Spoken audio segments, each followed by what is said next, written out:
स्वागत है दोस्तों हमारी इस नई वीडियो में आपका। सूर्य हमारी सौरमंडल व्यवस्था की सबसे बड़ी शक्ति है।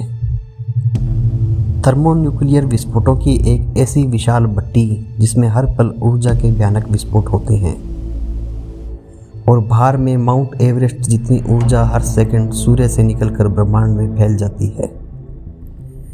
ब्रह्मांड में भले ही तारों की संख्या अरबों में हो, पर हमारी सौर व्यवस्था पर तो सूर्य ही राज करता है।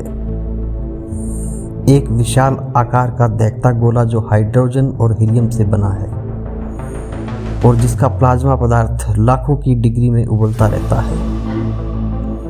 सूर्य की सतह पर हर समय भयानक विस्फोट होते रहते हैं, जिनसे निकली रेडिएशन अंतरिक्ष में लाखों मील तक फैल जाती है।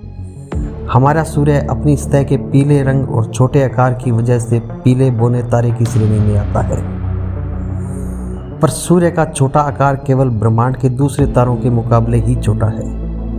लेकिन हमारी सौर व्यवस्था में इससे ऊपर कोई नहीं है। एक हमारे सौरमंडल का 99% पदार्थ केवल सूर्य में मौजूद है और बाकी बचे 1% से पूरा सौरमंडल बना है। सूर्य इतना विशाल है कि इसमें लाखों पृथ्वी समा सकती है। सूर्य हमारी सौर व्यवस्था का एकमात्र सबसे बड़ा तारा है जो कई ग्रहों, चंद्रमाओं, छोटे बड़े पिंडों और उल्काओं से घिरा है। ऊष्मा दोनों का ही विशाल भंडार है, जिसकी सतह का तापमान 5500 डिग्री सेल्सियस है, जो 38,000 करोड़ मेगावाट ऊर्जा पैदा करता है। ये कितना ज़्यादा है इसका अंदाज़ा इस बात से लगाया जा सकता है कि धरती का सबसे बड़ा पावर स्टेशन सिर्फ 22,500 मेगावाट ऊर्जा ही पैदा कर पाता है। सूर्य केवल 1 सेकंड में ही इतनी ऊर्जा जलाता है जितनी समूचे मानव इतिहास ने आज तक नहीं जलाई, और इस तरह सूर्य को करते हुए अरबों साल गुजर चुके हैं। 1 सदी पूर्व तक माना जाता था कि सूर्य भी धरती पर जलने वाली किसी सामान्य से ईंधन के ढेर की तरह जल रहा है, जिससे वैज्ञानिक हमेशा इस दुविधा में रहते थे कि अगर सूर्य सामान्य ईंधन के ढेर की तरह जल रहा है तो वह अब तक खत्म क्यों नहीं हुआ। तो देखा जाए तो वह अब तक जलकर खत्म हो जाना चाहिए था, लेकिन सूर्य को इसी तरह जलते हुए कई अरब साल बीत चुके हैं। अगर हमें सूर्य जैसे इतने बड़े पिंड को इतने सालों तक जलाकर रखना हो तो हमें कई 100 खरब पेड़ों की लकड़ियों का प्रयोग में लाना होगा। तो हमारे सूर्य के ना खत्म होने वाले ईंधन के पीछे क्या राज है? सन 1920 में सूर्य के इस रहस्य से भी पर्दा उठ गया। वैज्ञानिकों ने पाया कि सूर्य का इतने कम रफ्तार से जलने के पीछे नाभिकीय संलयन यानी कि न्यूक्लियर प्रोसेस है, जिसके आधार पर हाइड्रोजन बम काम करता है। सूर्य के अंदर हाइड्रोजन के कण केंद्र के बहुत ज्यादा दबाव की वजह से आपस में टकराकर हीलियम के नए कणों को जन्म देते हैं। इस पूरी प्रक्रिया में बनने वाले नए हीलियम कण पुराने हाइड्रोजन के कणों से थोड़े कम डेंस यानी कि हल्के होते हैं, और जो भार इन कणों ने खोया है वो ऊर्जा बनकर बाहर निकलता है।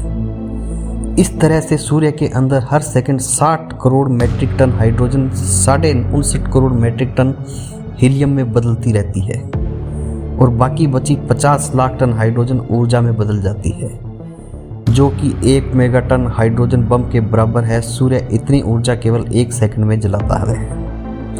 अब हम जानते हैं कि वास्तव में सूर्य न्यूक्लियर फ्यूजन प्रोसेस पर आने वाले कई अरबों सालों तक जलता रहेगा। न्यूक्लियर फ्यूजन पर कई दशकों तक वैज्ञानिक काम कर रहे हैं।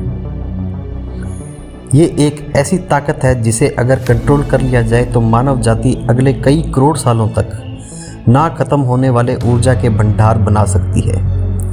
पूरी दुनिया में न्यूक्लियर फ्यूजन प्रोसेस को नियंत्रित रूप से संपन्न करने की दिशा में खोजें हो रही हैं, जिसमें इंटरनेशनल थर्मोन्यूक्लियर एक्सपेरिमेंटल रिएक्टर सबसे ज़्यादा प्रभावी है। यूरोप, चाइना, जापान, अमेरिका, रूस और भारत इस सामूहिक खोज के सदस्य हैं। न्यूक्लियर फ्यूजन को हम कब कंट्रोल कर पाएंगे ये तो पता नहीं, पर सूर्य से आती धूप भी हम इंसानों के लिए ऊर्जा का कभी ना खत्म होने वाला स्रोत है। धूप जिसके बिना धरती पर जीवन की कल्पना करना तक नामुमकिन है। जो कई करोड़ सालों से धरती को जीवन देती आई है। ये हमारे लिए एकदम मुफ्त ऊर्जा का सबसे बड़ा स्रोत है। लेकिन क्या आपने कभी ये सोचा है कि हमें जीवन देने वाली ये धूप आखिर हम तक कैसे पहुंचती है?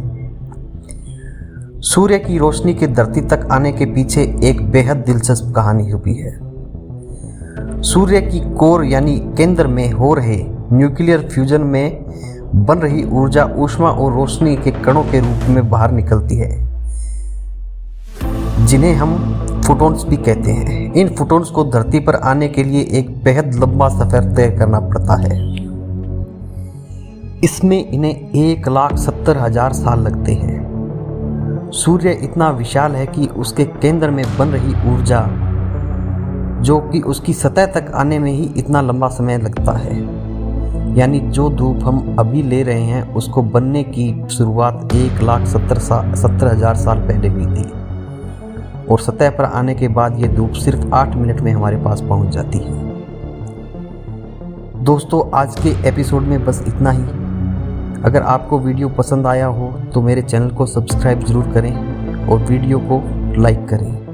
जय हिंद। मिलते हैं अपनी अगली वीडियो में।